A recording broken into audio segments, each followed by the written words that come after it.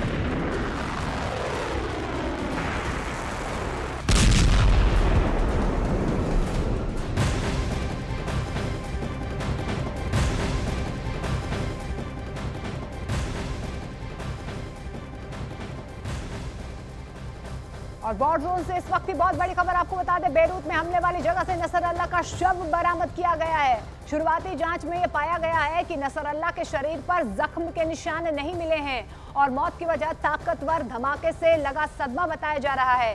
Israel ने सटीक हवाई हमला करते हुए हसन नसरल्लाह को ढेर किया था।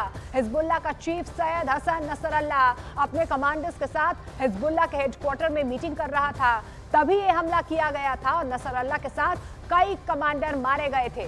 तो आपको बता दें कि बेरूत में हमले वाली जगह से नसरल्लाह का शव बरामद कर लिया गया है, लेकिन शुरुआती जांच में पाया गया है कि नसरल्लाह के शरीर पर कोई भी जख्म के निशान नहीं है और मौत की वजह ताकतवर धमाके से लगा सदमा बताया जा रहा है। तो इजराइल ने जिस तरीके से एकाएक एयर स्ट्राइक्स की, हमले किए, उसके बाद हिजबुल्लाह चीफ हसन नसरल्लाह की मौत हो जाती है, कई टॉप कमांडर्स उनकी मौत हो जाती है। इजराइल ने सटीक हवाई हमला करते हुए हसन नसरल्लाह को ढेर कर दिया था। इस बीच जानकारी ये भी मिल पा रही है, जब ये पूरा अटैक किया गया तो ना सिर्फ हसन नसरल्लाह मारा गया है, लेकिन उसके टॉप कमांडर्स भी उसके साथ मारे गए हैं, क्योंकि हिजबुल्लाह के हेडक्वार्टर को निशाना बनाया गया था, यानी कि उसकी जो पूरी कमांड यूनिट थी उस पर अटैक किया गया। और जानकारी यही मिल पा रही है कि जब शव मिला तो उस पर कोई जख्म के निशान नहीं थे। तो आपको ये भी बता दें कि जब ये अटैक किया गया इजराइल की तरफ से, उस वक्त हिजबुल्लाह का चीफ हसन नसरल्लाह अपने कमांडर्स के साथ हिजबुल्लाह के हेडक्वार्टर में मीटिंग कर रहा था, तभी हमला हुआ था और नसरल्लाह के साथ कई कमांडर्स मारे गए हैं।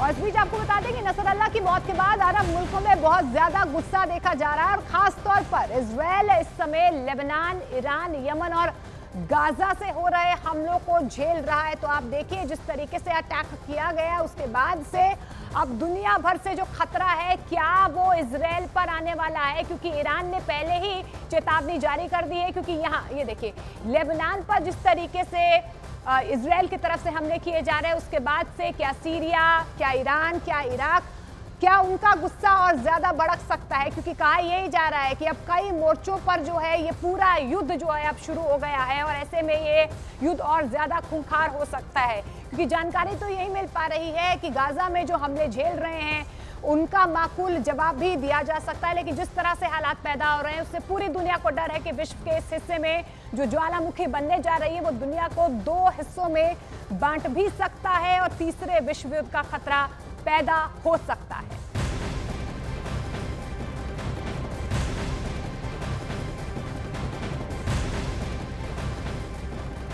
वहीं आपको बता दें 24 घंटे में एक बार फिर से इजरायली सेना ने लेबनान पर अटैक किया, जिसमें 33 लोगों की मौत की खबर सामने आ रही है। 195 लोगों के जख्मी होने की खबर सामने आई है।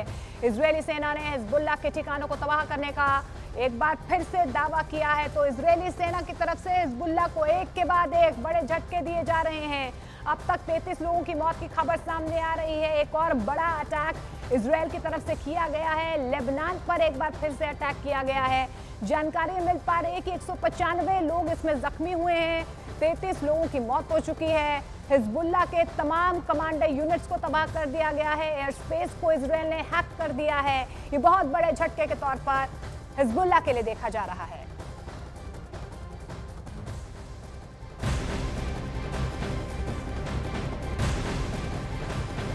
तो हिजबुल्लाह चीफ हसन नसरल्लाह की मौत के बाद नेतन्याहू का एक बयान सामने आया है। नेतन्याहू ने कहा है कि इजरायली सेना के हमले में नसरल्लाह मारा गया है। हसन नसरल्लाह सैकड़ों लोगों की मौत का जिम्मेदार था, जिससे हमने अपना हिसाब किताब बराबर कर लिया है। तो नेतन्याहू की तरफ से ये साफ तौर पर कहा गया है कि हमने माकूल जवाब दे दिया है। ये हत्यारा था हसन नसरल्लाह, जिसके साथ हमने अपना हिसाब किताब बराबर कर लिया है। हसन सैकड़ों लोगों की मौत का जिम्मेदार था, ये नेतन्याहू की तरफ से कहा गया है। नसरल्लाह से जो हमारा हिसाब था उसे हमने बराबर कर दिया है।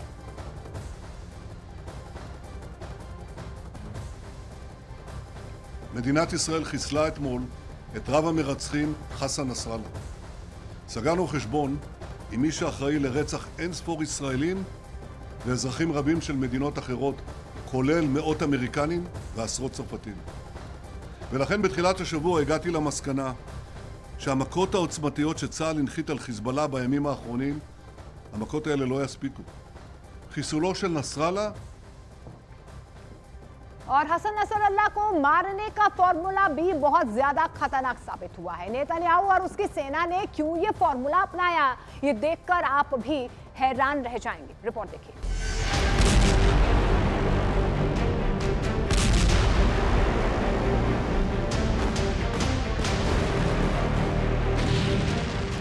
बेरूत में हुए इस धमाके ने पूरे वॉर जोन की तस्वीर बदल दी है। इस धमाके में इतना बारूद था कि लेबनान ही नहीं बल्कि पूरी दुनिया हिल गई। ईरान में अब भी इस धमाके की शॉकवेव महसूस की जा रही, क्योंकि इजराइल का बम ही ऐसा था जिसने हिजबुल्लाह के ऐसे टुकड़े कर दिए हैं कि जिन्हें जुटाना भी मुश्किल हो चुका है। हिजबुल्लाह के महासचिव हसन नसरल्लाह पर हमले के लिए 3 बंकर बस्टर बम इस्तेमाल किए गए हैं। ये है इजराइल का फॉर्मूला BBB, यानी बंकर बस्टर बम। नेतन्याहू ने हसन नसरल्लाह के खिलाफ इसी BBB फॉर्मूले का इस्तेमाल किया है। एक तरफ हसन नसरल्लाह को देखिए और दूसरी तरफ उस जगह को देखिए जहां कई मीटर नीचे हसन नसरल्लाह के होने के दावे के साथ यहां इजराइल ने फॉर्मूला BBB का इस्तेमाल किया।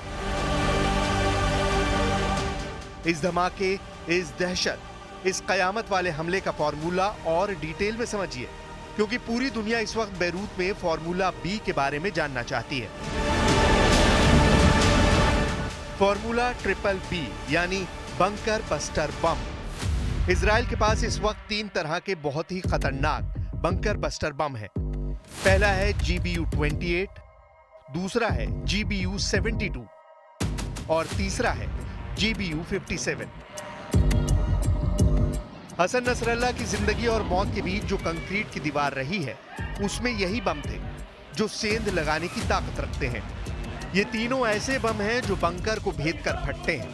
ये गहराई में छिपे दुश्मन को मार डालते हैं। ये पाताल तक पहुंचकर ऐसा ब्लास्ट करते हैं कि टारगेट के बचने की उम्मीद पूरी तरह खत्म हो जाती है। इसी भरोसे के साथ नेतन्याहू ने फॉर्मूला BBB यानी बेरूत में बंकर बस्टर बम का इस्तेमाल किया है।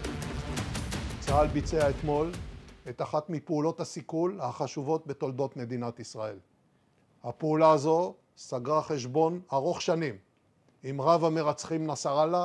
Gathering information, I can tell you the United States had no knowledge of or participation in the IDF action. And here there's a growing consensus in the international community, from Western countries, from Arab countries, from the global South, that we need to establish a Palestinian Authority, but a Palestinian government, a Palestinian state, and the Palestinian state has to be recognized.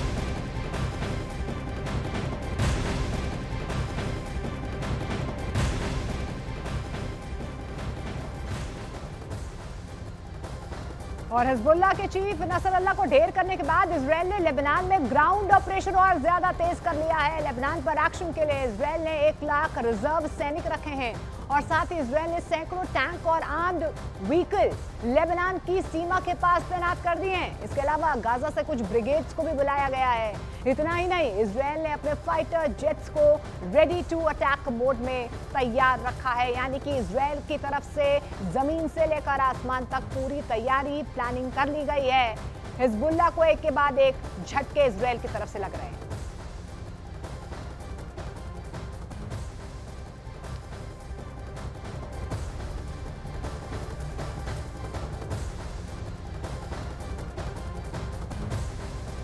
तो Israel ने formula B का बड़ा इस्तेमाल किया है। Israel का formula B कैसे काम करता है उसे बहुत गौर से आपको समझना होगा।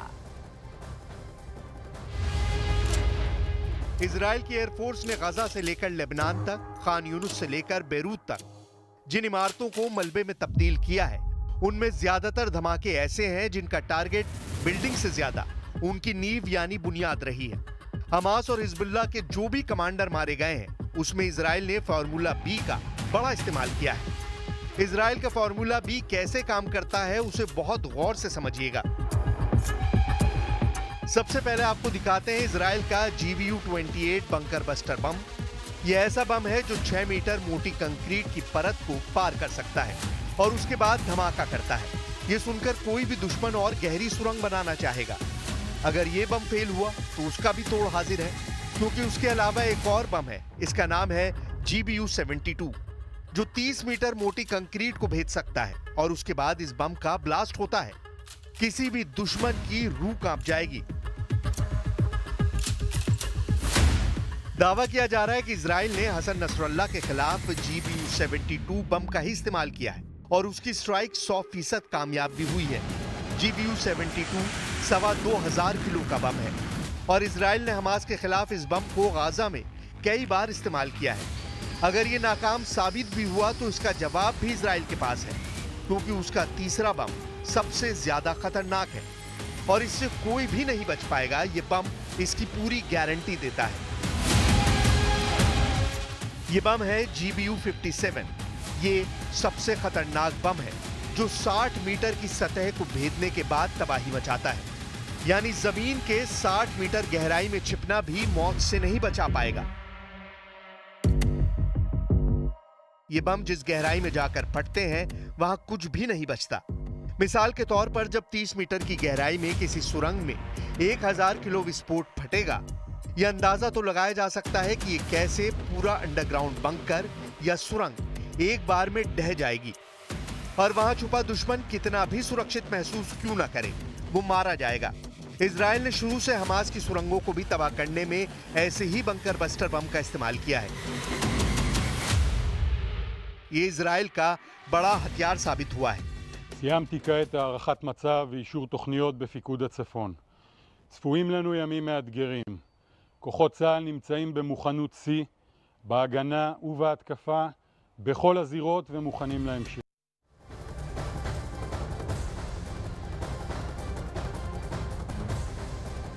तो इजराइल की एयरफोर्स ने अब जिन बंकर बस्टर बम से हमला किया उसकी कीमत भी आपको बता देते हैं, क्योंकि हिजबुल्लाह पर हमले की कीमत भी समझना बेहद जरूरी है। एक साल से पूरा पश्चिम एशिया जिस बड़े युद्ध की चौखट पर बैठा हुआ है, वो गजा के बाद बेरूत में हुए इस हमले को लेकर पक्का होता हुआ नजर आ रहा है।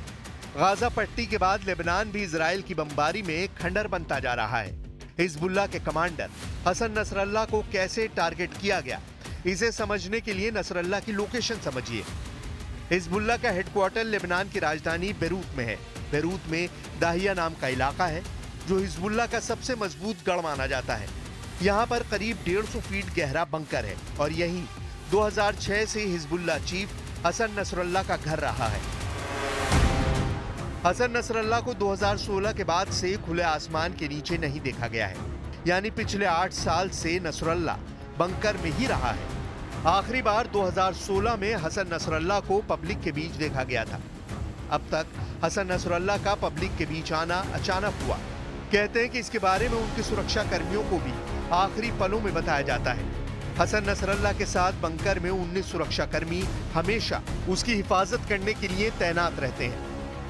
हसन नसरल्ला के बंकर का दरवाजा कहां से खुलता है, किन गलियों से बंकर का रास्ता है, इसके बारे में हिजबुल्लाह के चुनिंदा लोगों को ही जानकारी रही है और वो हिजबुल्लाह के सबसे खास लोग माने जाते हैं। ऊपर इजराइल के ड्रोन और विमान जरूर मंडराते हैं, लेकिन जमीन के नीचे बैठे नसरल्ला के बारे में उनको भनक तक नहीं लगती थी। यही वजह है कि हसन नसरल्ला पिछले 8 सालों से अपने बंकर में ही रहा। लेकिन इस बार बेंयामिन नेतन्याहू ने हिजबुल्लाह के महासचिव की मौत की गारंटी मांगी थी। न्यूयॉर्क में बैठे नेतन्याहू ने इजराइल की वायुसेना को फार्मूला बी लागू करने का ऑर्डर दिया और फिर इजराइल ने बंकर बस्टर का बहुत ही प्लानिंग से इस्तेमाल किया। पहले वीडियो में देखिए कि बेरूत में कैसे धमाका हुआ। एक के बाद एक कई बम गिराए गए, कई ब्लास्ट हुए। ये साफ साफ देखा जा सकता है। अब ऐसे धमाकों का एक ही जगह होना क्या बताता है, इसे बहुत गौर से समझिएगा, क्योंकि यहीं पर इजराइल का फार्मूला बी लागू करने का तरीका भी आपको समझ में आ जाएगा। स्टेज 1 में पहले इजराइल ने GBU-28 बंकर बस्टर फायर किया और ऐसे कई बम गिराए गए। इसके बाद स्टेज 2 में इजराइल ने GBU-72 बंकर बस्टर फायर किया और इसमें ही उसने अपने ऑपरेशन न्यू ऑर्डर के कामयाब होने का दावा कर दिया। We thought I wanted to express our condolences and solidarity with Lebanese people, and we'll be, of course, very interested to get your assessments. उसे तीसरा बंकर बस्टर GBU-57 दागने की नौबत ही नहीं आई। इजराइल की बमबारी में 3 तरह के फाइटर जेट इस्तेमाल किए गए हैं। F-16 से लेकर F-15 और F-35 पर बंकर बस्टर बम लोड किए जाते हैं और फिर उनसे बेरूत और दक्षिणी लेबनान में बमबारी की जाती है। इजराइल के एयरफोर्स ने अब जिन बंकर बस्टर बम से हमला किया है उनकी कीमत भी जान लीजिए, क्योंकि हिजबुल्लाह पर हमले की कीमत भी समझनी जरूरी है। बेरूत में हिजबुल्लाह के टारगेट पर जो बम इस्तेमाल किए गए हैं उनकी कीमत 10 करोड़ रुपए से लेकर 30 करोड़ रुपए तक होती है। ऐसे बम को उन्हीं टारगेट पर इस्तेमाल किया जाता है जहां दुश्मन की मौत की 100% गारंटी होती है। इसीलिए नेतन्याहू ने फार्मूला बी का इस्तेमाल किया है और हिजबुल्लाह चीफ नसरल्ला को खत्म करने का दावा कर दिया। हमास के सुरंग नेटवर्क को तो इजराइल भेजने में 30% ही कामयाब रहा है, लेकिन लेबनान में उसने रिहायशी इमारतों को टारगेट बनाने में कोई कमी नहीं की। अब सबकी नजर बेरूत पर भी है और तेहरान पर भी है। कौन सा सिग्नल आएगा और फिर क्या वो सिग्नल युद्ध भड़काएगा या फिर इस धमाके के बाद हिजबुल्लाह खामोश बैठ जाएगा?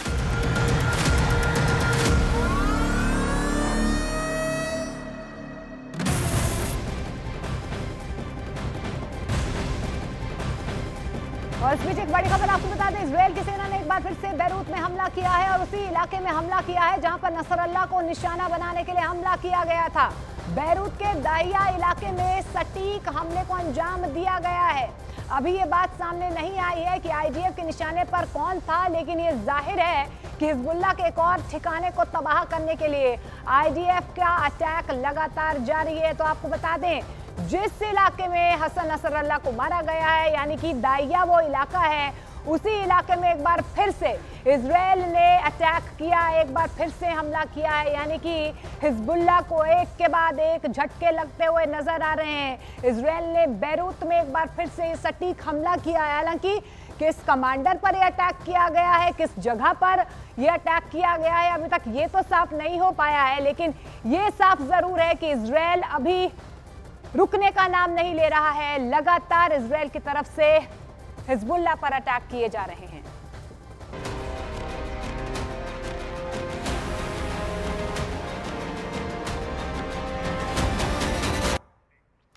इधर हसन नसरल्ला मारा गया है तो नसरल्ला की मौत पर जम्मू कश्मीर में भी सियासत गर्मा गई है। पूर्व CM महबूबा मुफ्ती ने आज अपने सभी कार्यक्रम रद्द कर दिए हैं, तो उनकी बेटी और उम्मीदवार इल्तिजा मुफ्ती ने नसरल्ला को शहीद बता दिया। वहीं उमर अब्दुल्ला ने कहा है कि भारत के प्रधानमंत्री को शांति बहाल करने के लिए इजराइल पर दबाव डालना चाहिए। उधर बीजेपी ने कहा है कि वे पार्टियां आतंकवाद की समर्थक हैं। दर्द है। आप जानते हैं हसन नसरुल्लाह साहब जो थे उनको कल कैसे इजराइल ने मारा, असैसिनेट किया, वो शहीद हुए। तो मैंने तभी अपना कैंपेन स्टार्ट करने से पहले उनका भी जिक्र किया। वी फील वेरी सैड क्योंकि उनने जहाँ भी दुनिया में खास तौर से गाज़ा में जुल्म सितम हुआ उसके खिलाफ उनने एक्शन लिया, बात की। So our hearts are full of sadness. Commander Nasrullah, उसकी मौत पर महबूबा मुफ्ती को इतनी तकलीफ क्यों है? जब बांग्लादेश में हिंदुओं का कत्लेआम होता है तब इनकी आवाज़ बंद हो जाती है। आज इजराइल पर हमला करने वाला हजीबुल्लाह, उसका कमांडर अगर मारा जाता है तो ये एक दिन के लिए प्रचार बंद कर देती है। ये घड़ियाली आंसू हैं, मगरमच्छ के आंसू हैं।